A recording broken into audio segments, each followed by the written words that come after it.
তো হ্যালো সবাইকে, তোমরা সবাই কেমন আছো? আশা করছি সবাই ভালো আছো, আর আমিও ভালো আছি তোমাদের আশীর্বাদে। তো আজকে রথযাত্রা, সবাইকে রথযাত্রার অনেক অনেক শুভেচ্ছা ও অভিনন্দন। আর রথের দিন বলে কথা, আমরা বাড়িতে থাকবো সেটা বললে কি হয়।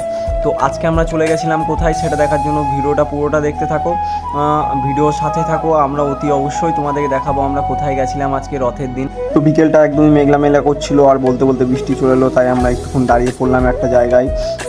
আবারও আমরা বৃষ্টি ছাড়ার পর বেরিয়ে পড়বো।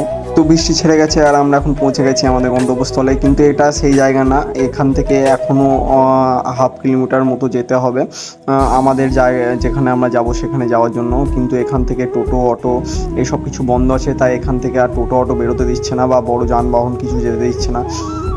লিটারালি কতটা ভিড় দেখো, এতটাই ভিড় রাস্তায় যে রাস্তা চলাচল করা যাচ্ছে না ঠিকঠাকভাবে এখান থেকে। তার জন্য হয়তো বা বড়ো গাড়িগুলো বন্ধ করেছে যাতে কেউ কোনো দুর্ঘটনা না ঘটায়।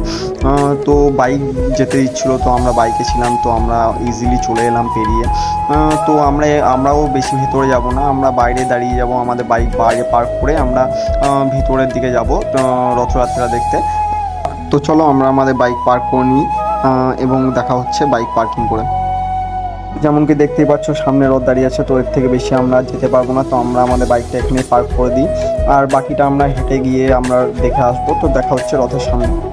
তো হ্যাঁ, আমরা আজকে চলে এসেছি বিচনপুর শ্রী জগন্নাথ দেবের রথযাত্রা দেখার জন্য, আর সেটা তোমাদের সাথেও শেয়ার করছি। তো সবাই দেখো।